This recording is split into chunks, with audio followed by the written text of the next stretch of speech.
it took time, but like where I really blossomed was when Mushroomhead found me. And like that, like I don't take any credit away from Skinny and what he taught me. Mhm. Um, he really did show me the ropes and like taught me things I didn't understand about music. And I've took that and I've ran with it all these years. It's like it's been a learning process for me. This wasn't something I wasn't born with the ability. I had to earn it. I had to learn. I had to struggle. I had to get booed. I had to go through like the reality check. Like every day was Simon Cowell. You need to quit with your head. It was like for me.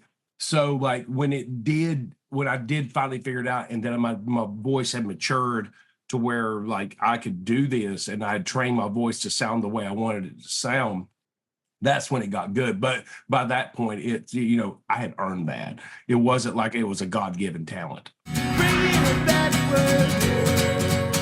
How are you doing? Hey, how's it going? Another day in paradise. Just getting home from tour. Right on, man. Well, I appreciate you taking the time to hang out and chat. Thank you.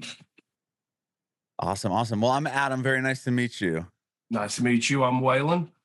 Are you in Cleveland now? Is that what I I'm, saw? I'm right below Cleveland. Yeah, we moved to Florida for a while, and now I'm back in Cleveland. That's amazing. I was just up in Cleveland. I'm in Nashville now. I'm from San Diego, but I was in Okay. Cleveland last week. Yeah, we came back 2 years ago to Cleveland because Cleveland's like the real home base for AKC because Mushroomhead Country, and it's kind of where I launched a band, so it's kind of just the home territory. Mhm. And it's just smart. Like being in the Ohio area, like honestly, is a great place to be if for any way to go start a tour. Like if you Mhm. think about it, you're right there in the Midwest, so you can go.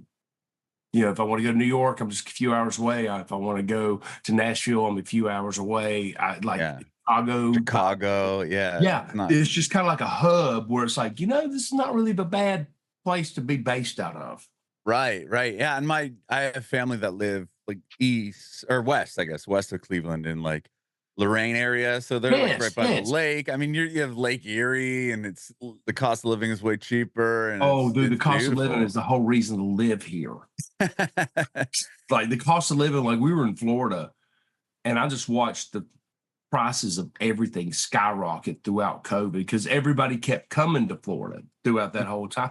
And like our rent, we moved down there and we planned on building, but we rented to see what we wanted, just like, okay, let's rent and start looking around. We'll See what find you it. like, sure. And like if we see something we want to buy or do we want to build, it's like we went down there and it started out, it was like $1,500 a month for 1,500 square feet, which is like, if you look, it's $100 square foot. So Mhm. Yeah, that's we crazy.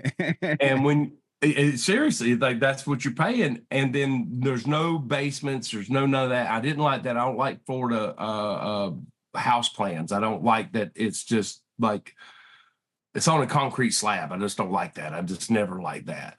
But when we left, they had tried to take my rent from 1,500 a month to 3,000.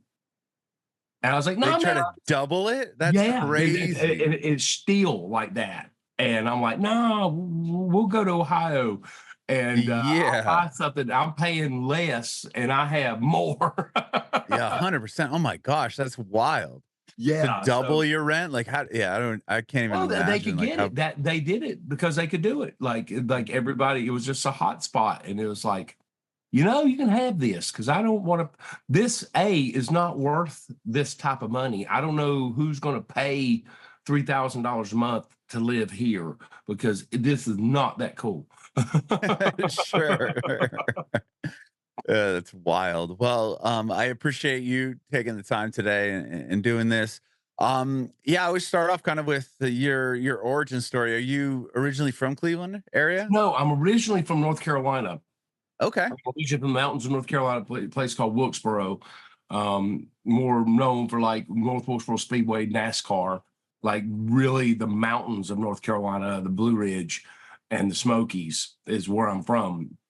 And back in 2004, I joined the band Mushroomhead, and I Hmm. came from North Carolina. to Cleveland, and I stayed with Mushroomhead from '04 to 2015, and I took a year off, and then I created A Killer's Confession, and we're here today. We're here today. I'm curious. I don't know if you mind talking a little bit about Mushroomhead, just because I'm curious. Because you joined the band after they were around for a little bit, right? Yeah, they had been around for already. When I joined the band, they'd been around for 11 years at that point because they started in Wow. '93. And the band, like that's the thing, the band already had a legacy, especially here in the Cleveland area, and it was a real hard thing to do. And I don't suggest this for people, like if you want to join a band, don't join a band that's already got famous and already has a legacy, because man, that you just made your job way harder, because like you really got to earn it. And I had spent a lot of years in Mushroomhead just trying to earn the fans' respect, because I was the guy coming in. It's like I'm replacing a Cleveland legend, and it was definitely difficult. But it made me the man I am now, because like Sure. because like it wasn't just given to me. If that makes sense, I had to earn anything I got. I had to earn. Oh, 100%. That's what I was thinking. Like, it's not like, oh yeah, I'm in Mushroomhead and they're already a famous band. Like, easy money. It's more like, no, now you have to gain the respect of everyone that liked the band prior, because Yeah, they're going to be and, like, and, who is and this that's a guy? This is not the guy that we're used to seeing. Who's this new guy? and their fan base is a very cult fan base. And I'm not saying that in a bad way. It's just very, like, they are hardcore. Right. And you love Mushroomhead, you love Mushroomhead, and very hardcore. And it earned their respect. If you earn the Mushroomhead fans' respect, you have done something correctly. And that I'll just leave it there. Well, how did you get into music? Do you come from like a creative household or musical family at all? Hell no. Hell no. I don't know where nobody in my family, not one. I can't think of any musical influence. Uh, Farmers and hardworking men, and just like my family was not musical at all. And my buddies were in a garage playing music, and I was like, hold up, you can do that? I had no clue about being in a band or how bands were created or how the industry worked. I'm from the mountains of North Carolina. How would I know? It's like, it's not Mhm. like we were tapped into any kind of musical scene other than bluegrass. And most of those guys plowed the farms all day and then picked a banjo up at night. So like, Sure. it's really like that type of deal, like where it's what you did. Mhm. So my buddies were like playing music one day, and I kind of walked up on it, and I'm like, you can do this? And they're like, yeah. I'm like, cool, I want to do it. And boy, when I started, I sucked.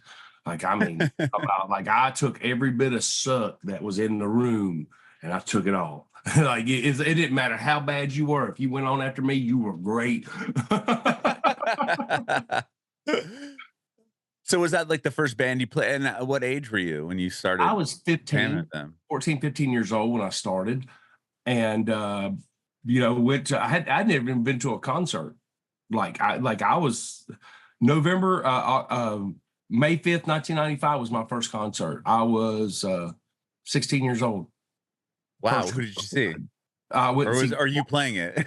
Oh no, I went and seen Korn, Marilyn Manson, and Danzig was my first concert ever. Damn, that's awesome. Dude, and Korn opened, and this is when a self-title came out, and Manson was on the Portrait of American Family tour. Oh my And gosh. you talking about blowing my damn mind. But as soon as I left that show, I was like, yep, this is what I want to do. This is awesome.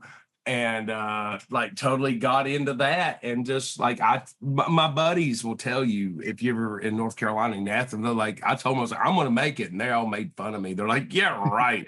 And then I'll go back and be like, well, you didn't lie to us. Right. You're like, years later, I'm gonna be on a song and performing with, Brian from Yeah, from exactly. Corn. Well, I think that was a lot of it. Is I had a lot of drive. Like it was a lot of I'll show you back then. Mhm. It wasn't like I've never cared about fame. Like if that makes sense. I don't care about fame, and I didn't really care about the money. I care about like the show and the reaction of people. Like, and you know, some people could say that that kind of goes into fame, but it doesn't. It's like, I know that you took your hard-earned money and you spent it to watch me do something.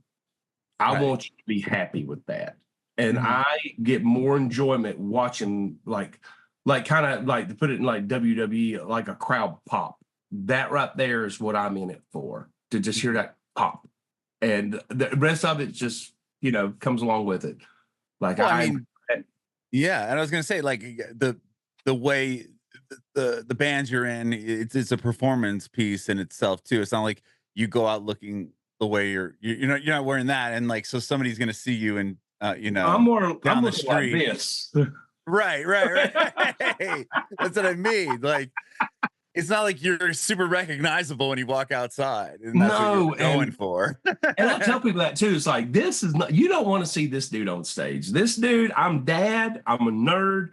Like, I'm going to be playing a video game, reading a comic book, watching a movie or something. You don't want me on the stage. You want him. And he's definitely a different guy. I let him out an hour a day, you know, take him out for a walk, put him up. He's good. Uh, but like, I'm all about the entertainment value. I'm all about, like, you just spent your hard-earned money to come see me. I'm going to make sure you leave with a smile. Doesn't matter what I've got to do. I'm going to make sure that happens. And the rest of it, you know, it's like when I come home, I just want to go crawl. Like I said, I want to crawl on a rock. I don't want to be seen. I'll go to Walmart. I'm good. You know, it's like I like that quiet life. Well, so you are in this band of 15-ish, you see your friends playing, and do you what, start writing songs together and what, playing around North You can Carolina? call them that. We were Ah, attempting to write songs. okay. We had no idea what we were doing, and like, really no clue at all. Like, no formal training, nothing, and didn't really understand song structures, anything. We just wrote what we thought was cool and just yelled into a mic. And God, I like, now looking back on it, I feel bad for the parents of the houses we took over their basements, and they had to listen to us practice 8 hours a day, out of tune. And just like, I remember, you've seen the jokes, like, I think you guys are good enough for today. You guys are good. You know, just tell us to Today. stop. You're good. You're good. You nailed And the we last would one, you can stop now. and we would practice 5 days a week. We'd practice Monday through Friday, and we'd take the weekends off. And we'd practice for like 6 hours a day, like Wow. like serious. And we did that for like 4 years. And we ended up like getting better. And like, the older we got, the more and then we start playing shows and start watching other bands and being like, okay, well, what are they doing? What are they doing? And it took time, but like, where I really blossomed was when Mushroomhead found me. And like that, like, I don't take any credit away from Skinny and what he taught me. Mhm. um he really did show me the ropes and like taught me things I didn't understand about music. And I've took that and I've ran with it all these years. You know, it's like, it's been a learning process for me. You know, this wasn't something, I wasn't born with the ability. I had to earn it. I had to learn. I had to struggle. I had to get booed. I had to go through like the reality check. Like, every day was Simon Cowell. You need to quit where your head. You know, it was like for me. So like, when I did finally figure it out, and then my voice had matured to where like I could do this, and I had trained my voice to sound the way I wanted it to sound, that's when it got good. But by that point, I had earned that. It wasn't like it was a God-given talent. Sure. Like, with meeting Mushroom, like, how does that happen? Like, how do you eventually, meet Uh, these guys and then move to Cleveland, right? I mean, it wasn't like they were in the same town as you or anything. no, we opened from a place called at Ziggy's in Winston-Salem, North Carolina. And I had a manager at the time who pretty much ran Ziggy's, Crow. And Crow's like, you want to go and tour with these guys? You can buy on. And I'm like, what's that? And he goes, you give them this much money, you can go out and open for them for a week or so. And I'm like, okay. And I've never heard of it. You know, it's like, but shit, I had the money, and I was like, let's go. Like let's go. You know, it's like, it was us, Avenged Sevenfold, and Mushroomhead. Dang. This is before a binge blew up. I mean, I met M Shadows, all of like met the guys before they were huge artists, and they were opening for Mushroomhead. So we bought on the tour, got to know the guys. They were really good to us. They really were. Went out there and did our thing. You know, we like I said, we went in and took all the suck out of the room, so everybody else sounded great. And we did that, and it was a fun experience. But we came back home from the tour, and it was a great experience. And then, like a couple months later, Mushroomhead was with Soil and Dope, and they were coming to Tremont Music Hall in Charlotte, North Carolina. And I called up Trent, their manager at the time, and I was like, "Hey, can we get on the bill?" And they're like, "Sure, yeah, we miss you guys." Like, then they put us on the bill to open up the show. We come down and we open for Mushroomhead, and Skinny sent word, and he's like, "Tell Waylon I want to talk to him on the bus." And that had not happened. I was like, "Okay." And I went up and I talked to Skinny, and Skinny was like, "Hey, I got a studio in Cleveland. Let me record your new album. You guys got something, but we gotta set you down. Like, we got to teach you what you're doing. You know, we got to teach you guys something." I was like, "Sure, man." So we came up, and Skinny invited us up to the studio, and we came up to the studio, and we're recording, and we're doing the album. J-Man comes in one night, and I'm doing a part, and he goes, "Man, if I ever get sick, I'm gonna call you." I'm like, "Sure." You know, it's like, "I'll do it. That's cool." You know, but I mean, knowing in the back of my head, is like, this is never going to happen. That's a great compliment. I appreciate that. Sure. We leave that session. We went back home to North Carolina. I think it was like 2 weeks later. Skinny called my guitarist at the time, and he called me and said, "Hey, Skinny wants you to call him." I was like, "All right." Call Skinny, goes, "Hey, J-Man just quit. You want the job?" Dang. Like that. Like, and I'm like, let me think about it. Yeah. It's like, "Get me out of here." And I took off and joined Mushroomhead, and the rest is history. You know, it's like a lot of good, a lot of bad. But I mean, that comes with anything. You know, it's like, could I handle things differently when I was there? Yeah, but at the same time, I wasn't quite ready as a person to be thrown into that. If that makes sense, I wasn't mature enough as an individual to no, don't do that. Don't be stupid. You know, it's like, I was like, let's, you know, it was go. Yeah. You know, I was afraid I was going to miss something. I had to be awake at all times. You know, it's like I had just done what I told everybody I was going to do, and a lot of learning curve. And I learned so much from that, especially from the bad stuff. I learned so much, and I'm thankful for it. And people are like, "Would you change it?" I'm like, "No, I kind of can't, because it made me who I am now. It had Yeah. happened the way it happened for me to be here today as the person I am." Mhm. And which is, you know, it's like to realize that you know, you can wish something never happened and you could take it back, and it's like, no, we can't. We have to let that happen so that we can be who we are.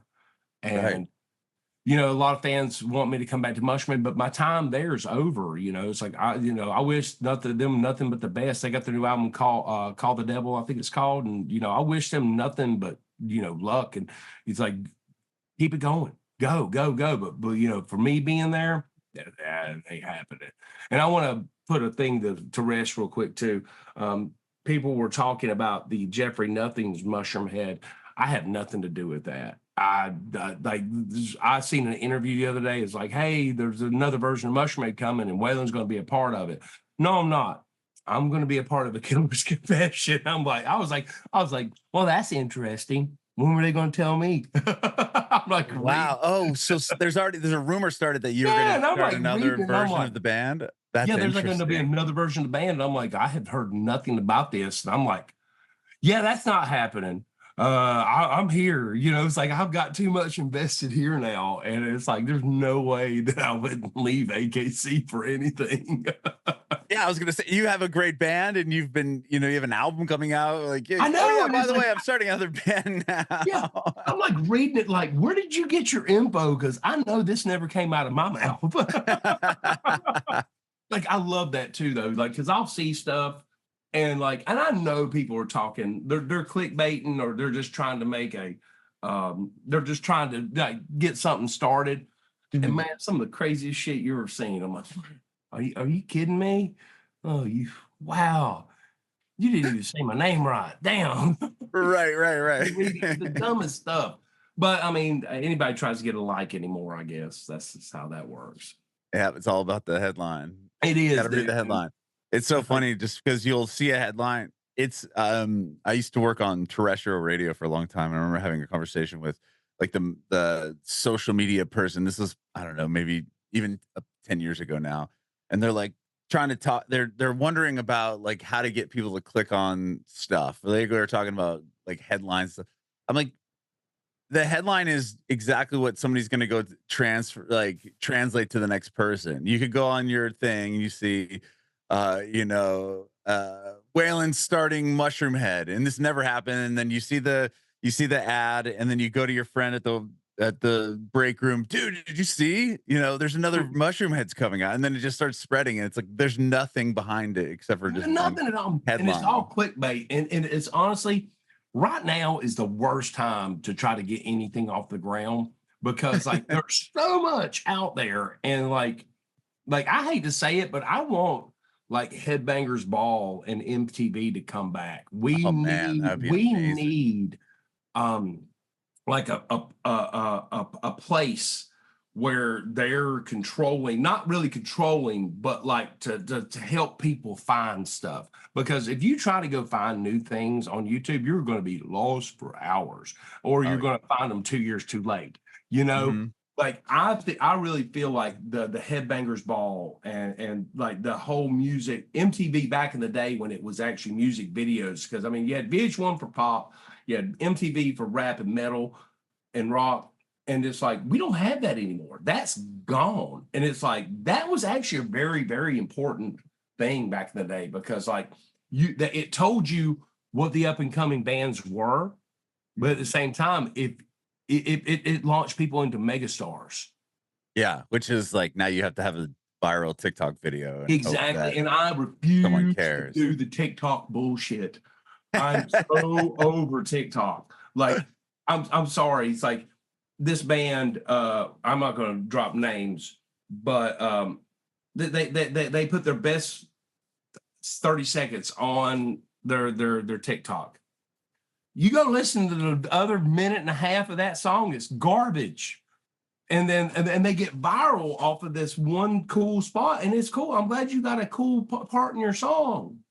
Make the rest of it cool as that part. It's like because that's Right. why you put it there, and they blow up, and it's like. But also at the same time, I watch TikTok. I watch my attention span go to shit. Right. Like I can't watch a movie after watching TikTok. I'm like, that's word. I can't do it. I was like, man. So I've like limited myself on how much TikTok I can watch. Yeah, and I mean, there's no longevity either, right? If you have 30 seconds, that's good, and it goes viral, then somebody goes to their Spotify or whatever, and it's like, oh, well, the rest of this is very good. Like you have Yeah, to kind of pull, exactly. you know what I mean? Like you have to back it up with. So We we had a it, we had a video that had "Be My Witness." It got so many millions of views on TikTok and Instagram, and it had my song in it, and it was like 2 minutes long, and it got I think on Instagram it got like 74 million views. They paid me $14. oh my god. $14. That's crazy, right? I It's mean, like there's just no they could just straight up just yeah, there's no money in that. I just straight up got ganked. That was some gangster ass shit. Like here's $14. What? You made how much? Because I was like, oh my God, we're gonna make some money. No, we did not. That's so funny. Oh my It's god. hilarious, man. It's like I got spot for it. I thought that and that's when I just realized it's like I don't give a shit for any of the social medias. It's like they're constantly with us too. Like they'll demonetize us and then they'll monetize us and like they're always but we're a killer's confession. So we have in our name, we got words that are also already bad in the algorithm. I was gonna say you probably already get demonetized no matter what. You just put the Well, we name in mainly your got song name demonetized. out. They're like, eh. Well, they demonetized us because of our t-shirts. Oh, okay. So we have a very, very, very bold statement. And most people, 99.9% of people don't disagree with it. Just put it that way. I'm not gonna say it because I don't want to get you in trouble. But we Oh, have you can't get me in trouble. oh yes, say kid kill a pedophile. Oh, there you go. Oh, dude, straight up, like we have been demonetized over that statement. No And way. yeah, dude. We got a letter said we were promoting hate speech. Interesting. But for protecting your children, you like Yeah. we have small children show up at our shows, and we're in the costumes, we're scary, and those kids love us because I play with them. I'm like, and show them that I'm not to be afraid of. I'm the boogeyman's boogeyman. I'm Yeah. here. Like you can sit right here on this stage and you will be watched the whole time. I'll be up here taking care of you. And these small children show up and love us. Absolutely love. But their parents know what our message is. And it's like, they're like, these are good people. That's the thing. But like, we got a lot of grief for it. And it's like, there's no grief. It's like, we're just like, we've seen a lot. I've worked within it. And it's like, somebody needs to make a statement about this stuff. It's like, and everybody's like, well, you don't have to say it the way you said it. It's like, no, we do, because it's the only way you pay attention. Mm-hmm. We have to be ugly for you to understand that this is super serious. And it works. And we every year we give to children's homes. We do toy runs. Like we're that band. And that's so cool. And we really have a message about it. We care. It's like our A Killer's Confession is more than just a masked band. Lyrically, we strive for you to dig deeper into your psyche and to who you really are as a person. Mm-hmm. And a lot of people are like, oh, you're just getting political. And I'm like, no, I'm not political at all. I don't give a shit who you vote for. This is moral. This is a moral compass. And that's what I will ride by that before I choose red or blue.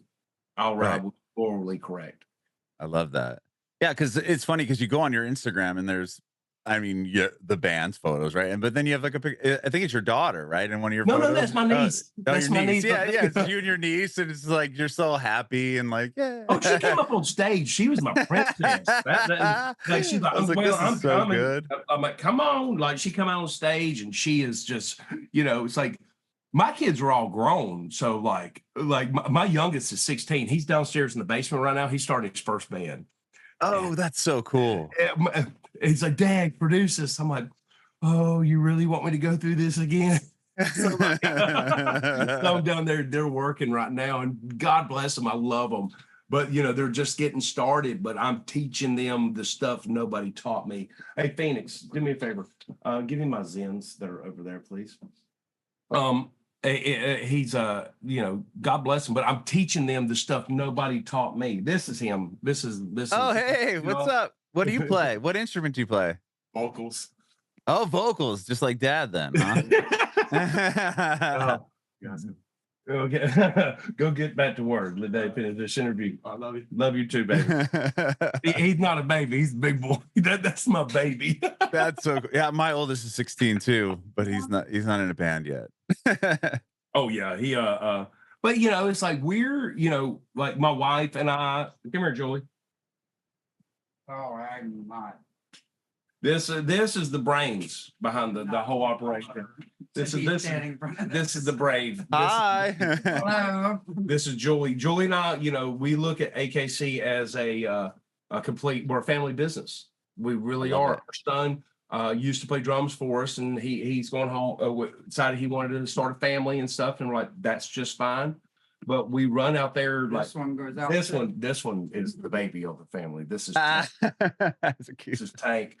But it's like we are a family business. Like we go out there as a family and do our job. And that's I love it because like when Julie and I got married, it's like I wanted to share everything with her, and now she has to share touring with me.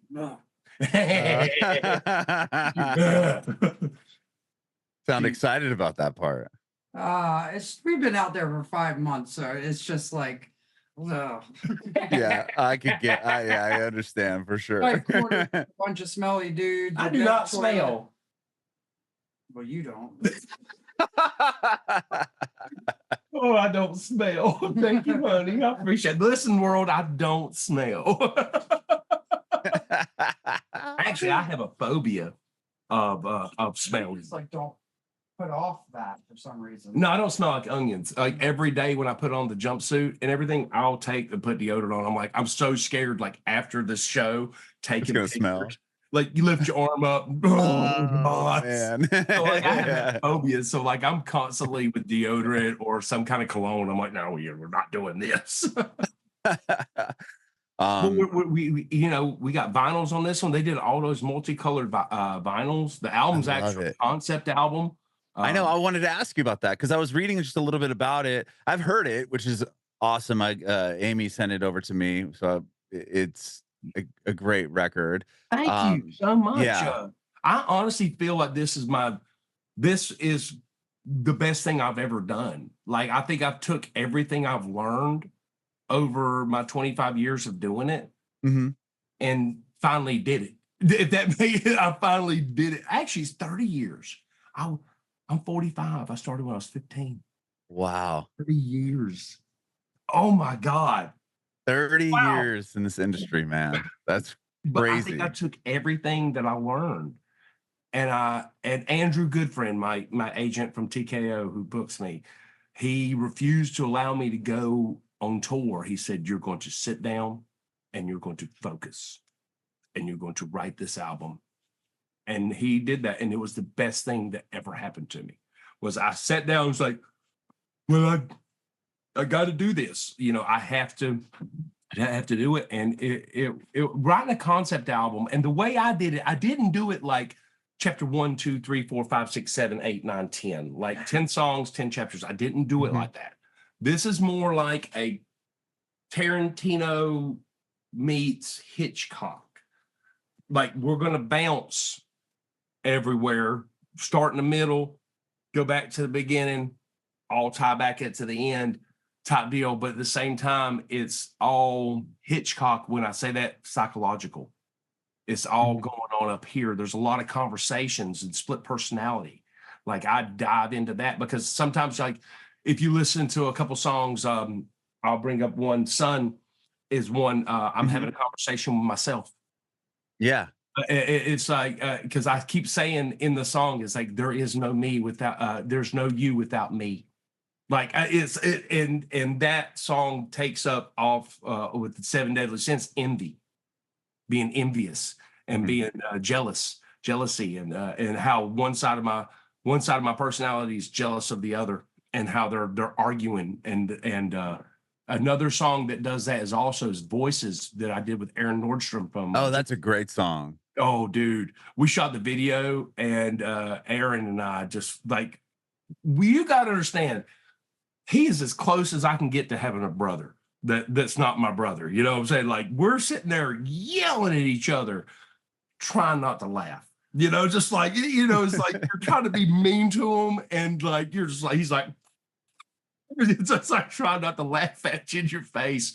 And we shot the video so quickly because it just came together. Aaron was such a professional, and just like his acting, and just like he's been there, he knows what's needed when that camera's rolling. He knew what to need to be done, and we knocked it out. I think it took me longer to put the makeup on than it did to shoot the video. Like it took me longer to paint my face than it did to shoot the video. Wow. And Aaron came in. I called him sometime last year, and I was like, "Hey, Aaron, you want to be on the album?" He's like, "Yeah. What else am I doing?" You know, it's like, and we totally I remember we kind of fleshed out the original idea. We did a Zoom call and we fleshed out the idea, and then I took it down to Evan and we produced it, and then I sent it back to Aaron, and Aaron redid all of his vocals, got it back. And just the beauty of that song, just real throwbacks to like old school vocals, like Alice in Chains, a lot of harmonies and stuff. And you don't hear that anymore, where like people are singing in harmony.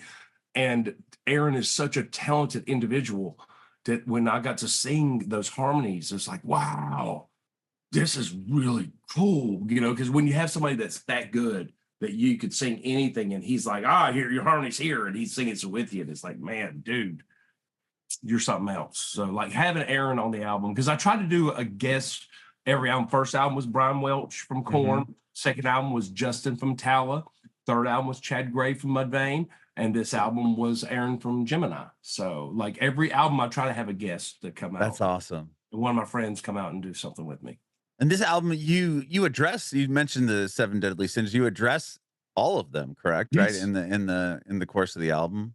Yeah, I agreed. Start off that greed. Greed was just a warning because everybody's guilty of that. At some point in your life, not like greed will get to you. And greed is just like greed's like the corruption of corruption. It'll take the most humble individual and ruin them. And I was sitting back when we created Greed, and we're talking about TikTok again. And I was like, for some reason, my entire live feed just turn these people in lives. We're begging for money. And I'm begging like, for money, begging for likes. Yes, and it got disgusting. So like it's really turned me off of like going on Twitch, and I won't do it anymore because I really just seen how ugly it was. It's like you're sitting here just begging people for money, and you won't do something for yourself. You think this is a job, and you're an influencer. Well, I don't respect influencers. I respect teachers. You know, educate me. Don't influence me. Influencing's like tricking in a way. You know, it's like you're influencing them to do this. Well, that don't sound like a good thing to be. You know, like you can educate me, but don't influence me. I don't need to be influenced. I need to be educated. And these people are making it jobs now. And then I seen this young lady pop up, and it disgusted me in a way. She goes, every time I get a galaxy, and it's the galaxy pops up on her thing, and I guess you have to pay for it or whatever to have it happen on her screen. She'll turn around and look out the window. This woman had nothing on, and every time she'd get one, she'd moon the whole place. Oh God, okay. And I'm like, really? You know, isn't that OnlyFans or some shit? I don't want to see this. My thing with TikTok, I want to see some conspiracy theories and a cow and a bull named Rufus. I have a bull. I love that's so good.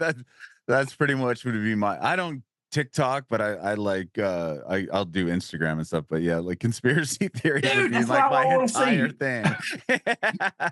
That and probably true crime stuff, which would lead me into your band and everything. Well, then I follow animals and stuff. Like Rufus is the bull that lives in Arkansas, and I absolutely love him. He's mean as hell, and I'm like, I want to pet Rufus. You know, like I will totally do that. But like, I try to now I've figured out how to I don't want to see the creator. It just turned me off of it so bad. It's like it kind of disgusts me. It's like you're begging. It's like you're not making a product. You're just sitting there showing your butt, and you're being lewd or you're doing something. And I'm not going to support this. And you think this is a job? It's not a job. You're sitting there on your phone ordering DoorDash. You know. Yeah. You know what I'm talking about. It's like go out. And I've said it for years, and I stick behind this. Get up and go do something, and you'll find some meaning in your life. If you get up, and if you're really not happy, get up, stop where you're at, look around, find where the problem is, and turn the other direction and start a new path. I love that.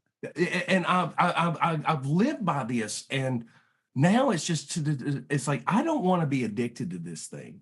This thing is like meaningless to me. My wife thinks it's funny because my phone will be under the couch for 2 days lost, and I will care less. Where's your phone? I don't know. You got things. I don't care. You know, I don't want to be addicted to it. And I have found that people have become. This has become your master in life. Like people are constantly. Don't matter if you're walking down the street, you're on it. What's wrong with that picture? So I heard somebody say that your phone knows more about you than any human being would ever know about you. because Yes. like in a way of like just because it'll predict, it knows what you like by it has in everything in real time, how long you'll sit on one thing, how long you know what you do, you're like where you go, everything. It knows everything about you no matter what, and it will know more than anyone Will will ever ever know know about about you. it. Yeah, It that's knows your so darkest crazy. secrets. Knows It knows everything about you. everything. And that is so scary. I have wished that these would just die and we could go back to the dial up. Like you get a phone at the table. You have a cordless. That's all good. But when I Yep. leave this house, there's no You getting a can't get a hold of hold me. of me. Yep. Leave a I message. know. It's weird, man. I mean, with kids and stuff now, it's like I think about that. Like I would just leave. You just leave. There's no way your Yeah. parents can get a hold of you. I'll be back later. Like Well, now, okay. like people just like I'd have like a you have like a panic attack if you don't know you can't get a hold of your kid every 3 seconds forever. Think about it. Back in the day when in the 80s, where did you find all your friends? Wherever the Outside. bikes, where Yeah. the bikes were. Yep. The The parents were the park. same thing. Yeah. Where are the bikes? Okay. Oh, they're at the park. They went down to the creek. You know, Yep. that was what we did. And Hmm. but that was real social networking. Like we learned how to communicate with each other. They call us latchkey kids because Latchkey like kids. we Yeah. were like a very odd generation of people coming up. But the thing about it is it made us tough. We didn't sit there and clamor over, video games. We played video games and stuff, but we didn't stay inside all day and Your game. parents wouldn't. I mean, my parents wouldn't let me stay inside. Like, get the No, hell out of get the house. outside. It's 9 a.m. Why are you in here still? Go mow the yard and then go swimming. It's like I'm Yeah, on summer figure it out. vacation.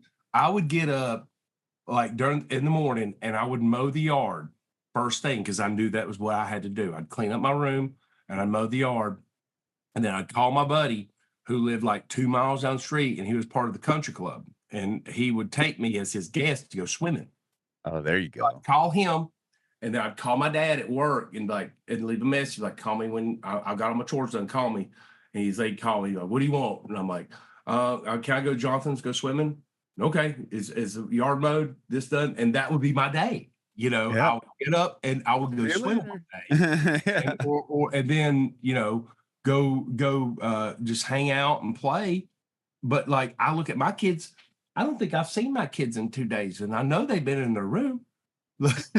At least one of them's downstairs doing music. Oh yeah, Phoenix is an oddity. That kid doesn't like video game. He likes video games. He likes to play, but like he likes to go walk the streets. He wants to walk the train track. He is a stand by me kid. Like That's totally. cool. Like I'm like, Look for dead body. yes. And I'm like playing in the sewer and stuff. And I'm like, good for you. It's like at least I know it's not dead. In you. Yeah. He could care less about that. He wants to have a social life outside of being on Facebook. And the kid is like, I'm proud of him. That's I can't awesome. be more proud. My other two, we have 7 between us. Julie and I have 7 children. Oh my goodness. She has 4. I have 3. We're the Brady Bunch. And I love it. we got 3 boys that go to Kent State right now. And No way. My cousin went to Kent State. I'm so That's proud of cool. them. But you do not want 3 tuitions. I bet. You have 3 boys at Kent State. Our other kids are grown, and Morgan's 20. He'll be 29 this year. Our oldest, and our youngest is 16. So awesome, man. So you can understand my take on children. I've raised enough children to where I actually have a moral compass of Yeah. you touch one of my kids, and I will take my 3 hots and a cot. I love my kids. 3 hots and a cot. I should make that a lyric. You should. That was really good. Write that down. I'll take my 3 hots and a cot. My brother said that to me one time. I'm like, what? He goes, my 3 hots and a cot. And I'm like, he goes, my 3 hot meals and a bed. And I'm like, oh, okay, yeah. That's so good.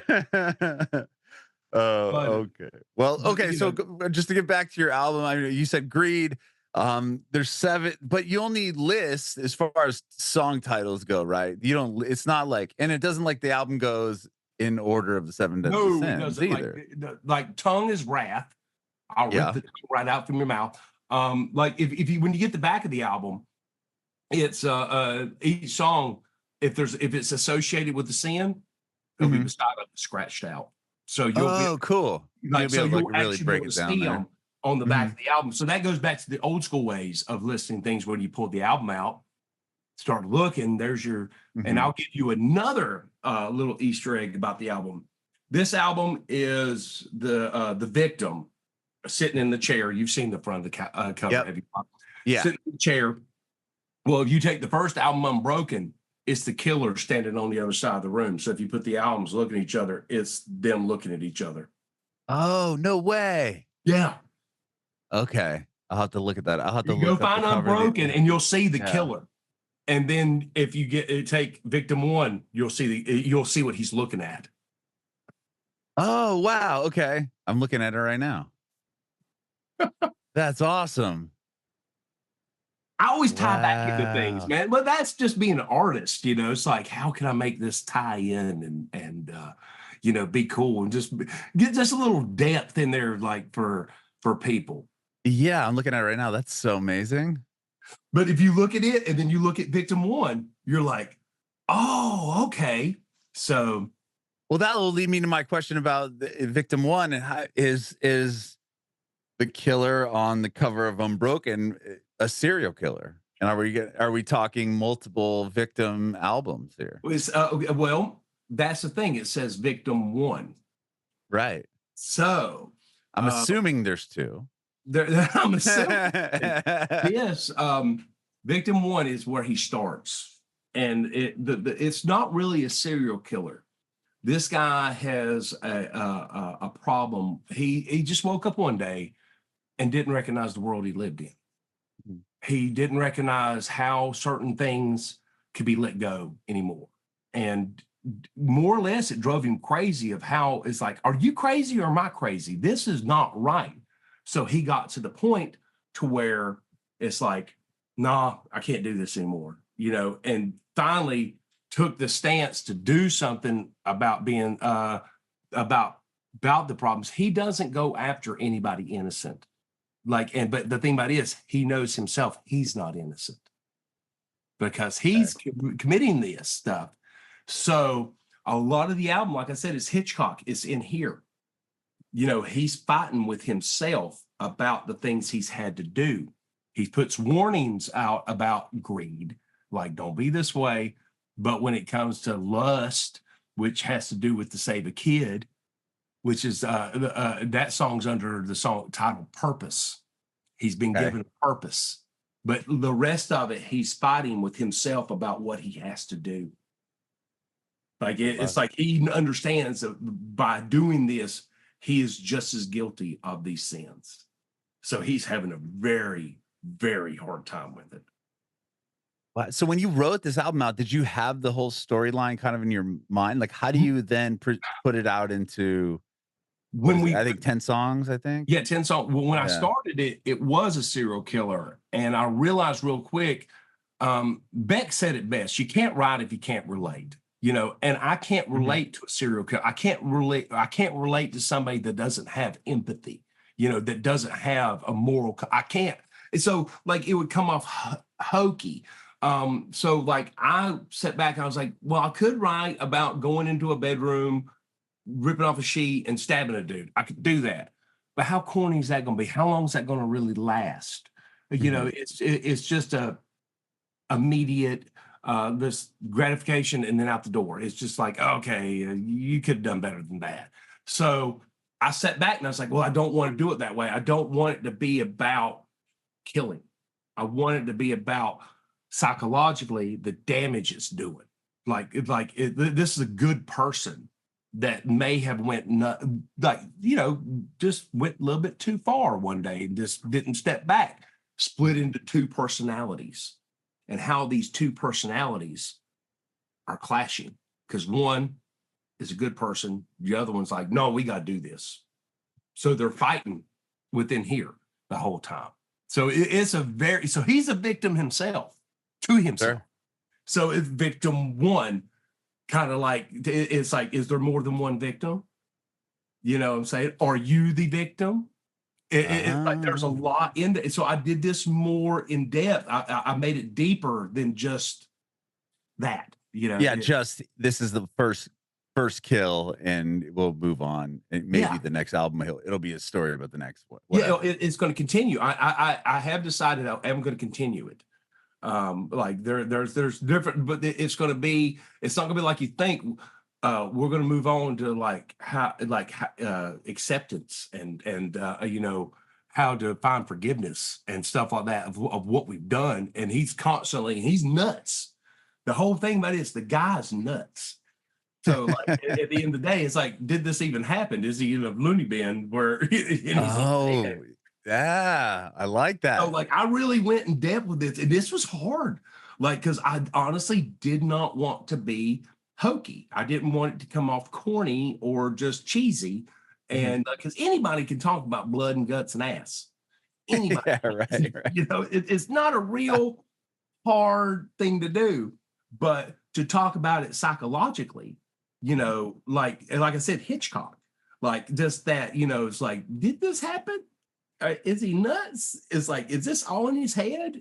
You know, that type of deal, like Psycho or American Psycho. Right? By the end of it, it was just all in his head. Right. He was just crazy. So like this is going to it's a real big subject, but the way I've laid it out is just, you know, this guy, like, especially if you really listen, you're going to hear a lot of conversations. He's talking to himself. Okay. Because I love Son, because I say it, so there's no you without me. You know, it's like, dude, you ain't getting up without me. So it was the hardest album I've ever wrote. I bet, man. I mean, it's I about quit. really, Dude, I took the mess. I'm done. I'm fucking done. I was like, I can't do this. This is too much. This is too much.